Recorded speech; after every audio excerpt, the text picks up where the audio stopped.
La fin de l'été en Afrique du Sud coïncide avec la marche des fiertés au Cap. Elle a eu lieu hier, samedi, et pour la communauté LGBT+, c'est un rendez-vous permettant de rappeler ses revendications pour ses libertés, pour ses droits. Et cela au moment où le pays tout entier célèbre cette année les 20 ans de la légalisation du mariage pour tous. Reportage TV5 Monde au Cap de Gabriel Porometo. Malgré un ciel gris, la marche des fiertés, plus connue sous le nom de Pride, a démarré dans une ambiance festive ce samedi au Cap. Des milliers de personnes venues de tout le pays ont défilé pour la 33e édition de cet événement emblématique, une mosaïque sociale et culturelle unie par les mêmes revendications, liberté, tolérance et égalité des droits pour les personnes LGBT.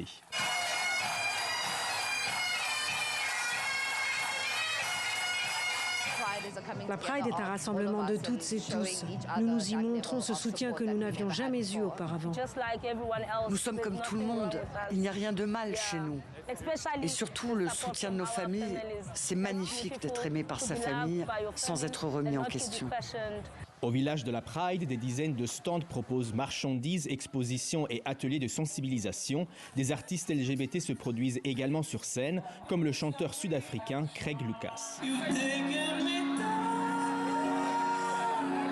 Cette année, le comité de la Pride a organisé 40 événements tout au long du mois de février, en collaboration avec 50 ONG. Objectif, sensibiliser aux droits des personnes LGBT, proposer des ateliers d'éducation sexuelle et des activités culturelles favorisant le lien social.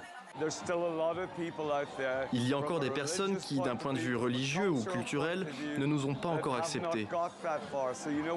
Nous avons donc ici des populations très diverses, avec des situations financières très différentes, ainsi que des éducations et des religions variées. Nous devons sensibiliser ces personnes et leurs familles, les éduquer pour leur faire comprendre que nous sommes tous et toutes les mêmes. La manifestation a aussi permis de célébrer les 20 ans du mariage pour tous en Afrique du Sud, 5e pays au monde à l'avoir légalisé. Mais les défis restent nombreux dans un pays où les attaques et les meurtres homophobes demeurent élevés. Les politiques existent, mais elles ne sont pas appliquées. Nous avons encore besoin de procédures beaucoup plus rigoureuses pour que les auteurs de crimes haineux contre les personnes LGBT répondent de leurs actes. Ainsi, après 20 ans de liberté, pour ainsi dire, nous constatons encore tant de crimes haineux, ce qui signifie que la visibilité reste indispensable.